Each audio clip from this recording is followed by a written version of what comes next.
This is QTV News. I am Marietu Sidibe and thanks for joining us. Coming up, at a parked program at State House, President Barrow received various visitors and said his farewells to a delegation from the Republic of Qatar. Deputies at the National Assembly debated the President's State of the Nation address. The Vice President, Dr. Aissatou Touré, appears at last. The National Human Rights Commission is on a public consultation tour of URR and CRR. Former Vice President Aissatou Saidi testified at the ongoing TRRC public hearings. For more on this and other stories, stay tuned.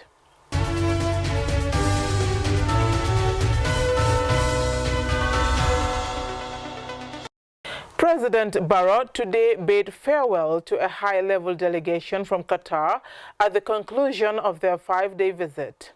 Ade Drame tells us more. The Qatari delegation met with government ministries, NGOs and the private sector, amongst others. First to tell us about the delegation's trip was Samer Al-Franji from Qatari Fund for Development. I would say the first stage was a success, the stage of needs assessment and identifying the priorities. From here we now have to take particular stock back in the capital. We need to talk to the various stakeholders that we brought with us on what can be done in the short term and the medium term and the long term. So we will prioritize these and hopefully we will be back with more plans for implementation. Speaking to the media through an interpreter, Hamad Mohamed Al-Rumahi from Qatar's Ministry of Foreign Affairs spoke of the expectations of the visit and the next steps.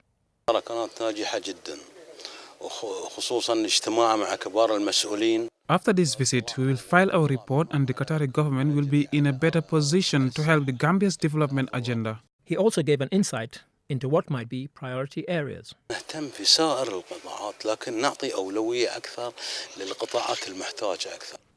We are going to look closely at the final report and based on that, we will be in a better position to know what the priority areas are. But I can tell you that among them will be health and education, although we expect to be able to help across all areas. The visit by the Qatari delegation is a significant one, as it answers the question, what happens when countries and organizations make pledges to help a country? The presence of the Qatari Fund is significant, as the fund has the aims of, amongst other things, helping developing countries to develop their economies and implement development programs by providing loans, grants and technical assistance to contribute to their economic and social development. Reporting from State House for QTV News, I am Ade Darami. Members of the National Assembly of the Gambia on Thursday resumed to debate the President's 2019 State of Nation address, which sets out government's policy and programs. Aliou Cisse was following the deliberations and he now reports. MPs had twice last week passed motions to suspend the debate due to the absence of the President and his Vice President, who was attending the UN General Assembly in New York. At the start of the debate, Honorable Tumanjai of Banjul South said the General Commission should have been presented before deputies for their inputs on the recommendations. This August Assembly approved the remuneration of the commissioners. So it was done by taxpayers' monies, Madam Speaker.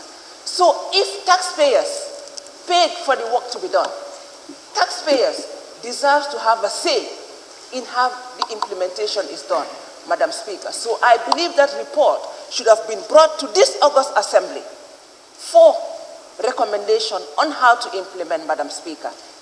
The President's speech, she said, did highlight the creation of a new Minister of Women and Children, but not the achievements registered in that area. On the pending anti-corruption bill, Ndiaye wants the bill to be presented as the delay is taking longer than expected. The member for Kiang Central, Bakari Kamara, said one of the promises by the coalition government was to embark on institutional reforms. However, he said there still exists the Public Order Act, which had not been amended. He suggested for the downsizing of the expenditure on the Foreign Service to address pressing domestic issues. Musa Amul Nyasi of Fonyi Councillor frowned at what he sees as discrimination against the people of Fonyi by the government. The more you marginalize us, the more you point your left hand to us, it gives us strength, because that is when we get more united.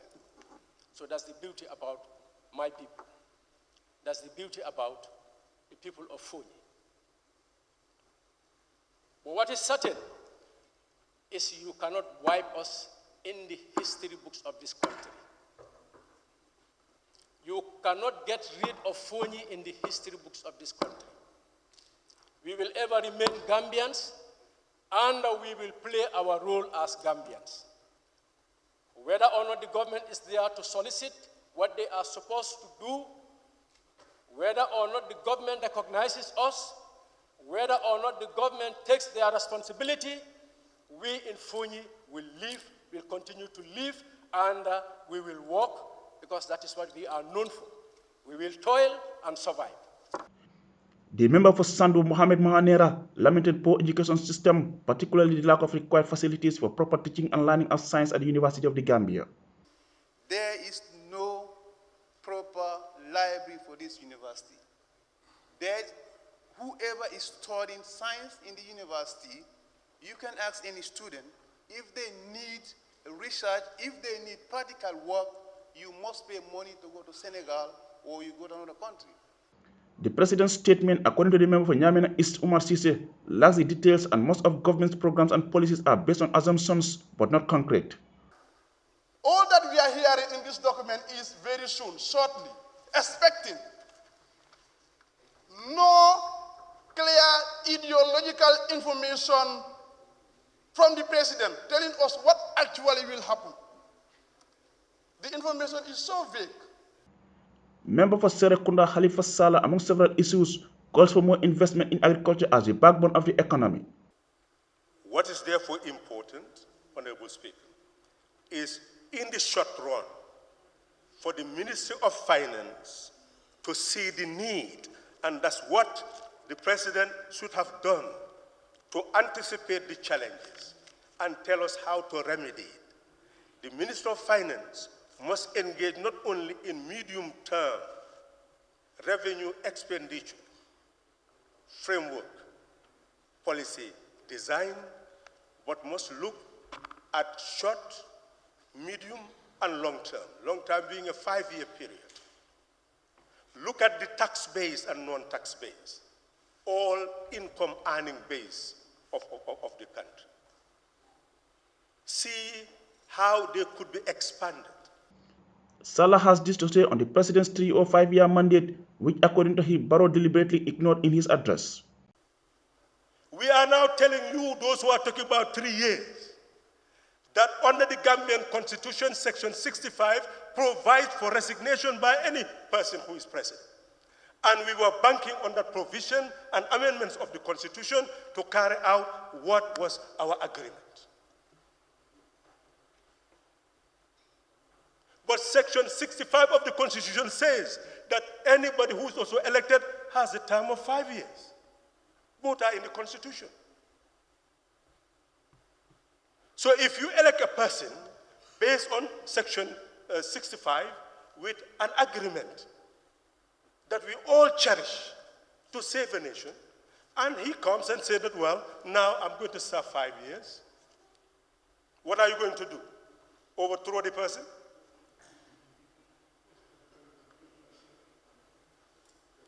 So who is now on the side of legality? Speaker after speaker, deputies use the debate to raise questions, observations, and recommendations across various sectors as highlighted by the president. Reporting for QTV News, I am Aliou Cisse. The National Human Rights Commission recently embarked on a nationwide tour in URR and CRR aimed at sensitizing the communities on the work of the commission. Our reporter Momodu Gajaga has more.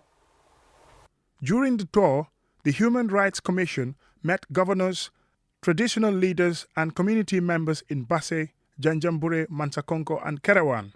Mandated to promote and protect fundamental human rights, the Commission tasked itself with meeting those whose rights may have been violated but do not know where to lodge complaints. In Basse, some communities are still coming to terms with the violence that erupted in the Serahule community, leading to several injuries in 2018. Believers in the caste system claiming to be nobles and labeling others as slaves. Also, there are land disputes cattle rustling, and police brutality as ongoing issues that violate a person's rights. We having a lot of human rights challenges in URR. If our memories can serve us well, we have the caste system. We also have other issues affecting this region, but the most difficult part of this region is the caste one. But with time and with the coming up of other interventions, we are now calling that to be a thing of a past. As law enforcement officers, the police are at the center of allegations of human rights violations, ranging from arrest, detention, and sometimes torture. Omar Dabo, Police Commissioner of the Upper River Region, says the commission is instituted at the right time. These are the basic fundamental human rights that we have to respect.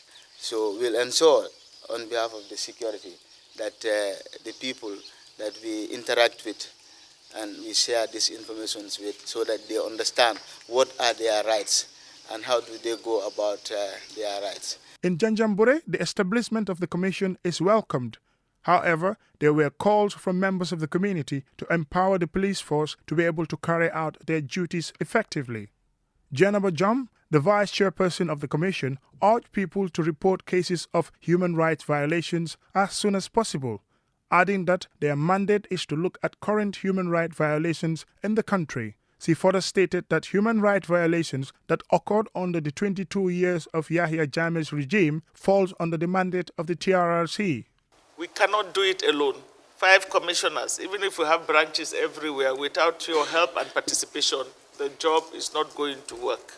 And so your role as citizens, your role as an alcalde, your role as an imam, your role as a women's activist, a youth activist, is to give us the information when and where it happens. A basic human right, such as the right to education, is a huge challenge in rural areas. Even whereas schools exist, they are sometimes far and students sometimes trek 5 kilometers or more to attend. Hassan Sedikan, a field worker, narrated an incident where a student fell off a bicycle because of poor road condition. He says such rights should also be addressed by the Commission. The feeder roads are bad. There was an incident. While I was on my way, I saw a student riding a bicycle. As he tried to avoid a pothole, he fell off in the dirty water. The people of the North Bank region, particularly Karawan, also welcomed the formation of the Human Rights Commission. Emmanuel Daniel Juve, chairman of the National Human Rights Commission, reflects on the consultation exercise. It's been very interactive. As you rightly said, the National Human Rights Commission is on a nationwide consultation tour with stakeholders, because people must understand what this National Human Rights Commission is all about. We've been sworn in February. Since then, we've been trying to set up the structures, the secretariat, our procedures and processes, and we felt that it was about time that we start talking to Gambia. As you know, when we talk about human rights, it's not only human rights for those in the Greater Banjul area, but also for everybody. And this is why we've embarked on this tour, to sensitize people about what human rights are, what our mandate and functions of the Commission. So this is what we have been doing. The National Human Rights Commission is an independent body and was instituted by an Act of Parliament in 2017. Some of their core functions are to promote and protect human rights in the Gambia, monitor, receive, investigate, consider complaints of human rights violations by private persons and entities. Mamudu Gajaga, QTV News. We will go with a short commercial break and the news continues when we return. QCell, your most trusted network, gives you the fastest, biggest and cheapest 4G LTE network in the Gambia. Enjoy unlimited broadband with the fastest speeds. Access the fastest mobile network with our Sunyu Bundle service. Call us on 111. QCell. We innovate, others follow. It is the new era in broadcasting. We showed it to you with our continuously improving content with thousands of viewers around the world. Now, how do you take advantage of our existing and constantly increasing viewership? Advertise with QTV and reach a large audience. Call us on 3244 or email marketing@qtv.gm. Follow us on YouTube, Facebook, Twitter, or Instagram. QTV Gambia. QTV, a new era in broadcasting. Welcome back. If you're just joining us, this is QTV News. Former Vice President Aissatou Njie Saidi on Thursday testified at the ongoing TRRC public hearings. Her testimony focused mainly on the April 2000 student protest and the human rights violations that occurred during her 20-year service in the former government. Earlier on Thursday, former CDS Babukar Jatta and Lalo Jaite, former ADC to ex-President Jammeh, also reappeared before the commission. QTV's Ansumana Isonyasi reports. Appearing before commissioners of the Truth, Reconciliation and Reparations Commission, former Vice President Aissatou Njie Saidi Thursday admitted responsibility for the fatalities of April 10th and 11th, 2000 during nationwide student protests. While denying having any prior knowledge of a potential demonstration, the witness alleged that she cannot remember receiving orders from Jammeh to deploy military troops to forcefully quell the protests, even though she admits speaking to him that fateful day. Only learned about student casualties 2-3 days after the fact? It's possible 2 days after or 3. Where were you? I was in my office. The whole country knew And I that went. the whole country knew that students were killed. They knew I didn't know. And the vice president of the country, with responsibility over all the forces in the country, did not know that students were killed. With these meetings, with consultations, with finding out. So, how would I know? I went to see the venue. I did the best I can. I went to the hospital to see those who are sick. So, that's how, people would not get near you. If you are vice president, you are surrounded by all this security, you are moving, you don't even access people. Who would tell you? Who would tell you? It's only I told you, the diplomats and the cross-section of Gambians who made me know some of those things. Madam Vice President, and meeting some of the principals, etc. as acting president of the country, it is a serious disaster that you did not know what was happening in the country. Furthermore, the witness also denied having any knowledge about the existence or activities of the junglers prior to the commencement of the TRRC public hearings. She also told the commission that she was not aware of the former president's witch hunt activities and that she doubted if ex-president Jammeh really had a cure for HIV and AIDS. What I said was, in Security Council, I don't reject advice. When they gave me there the experts, I say, okay, if this is the situation, go ahead. But I don't remember the details of... Okay, by saying go ahead, you are in fact making a decision, correct? Yeah, of course, as the head, yes. Yeah. And your decision is what was implemented by them, correct? Supposedly, yes. And they went out there and killed Gambian students in the streets. Well, I didn't tell them to go and kill anybody. Well, you deployed military forces with guns to go and forcibly I didn't deploy them with guns either. I know military have guns, but they know what strategy to use not to use guns to kill. So, Madam Vice President, you expected that you would deploy the military on the streets to forcibly quell a student demonstration, and they just go there and laugh. Because they told me the ways they address riots. And they didn't tell me about killing people with live rounds or anything like that. Asked what she makes of the Jammeh administration's human rights records, the witness incredibly alleged that she wasn't aware of most of the allegations of human rights violations against the Jammeh government. However, she admits that Jammeh's style of leadership is questionable, especially given how civil servants were unlawfully fired. She also admitted that government's relationship with the media was nothing to be proud of.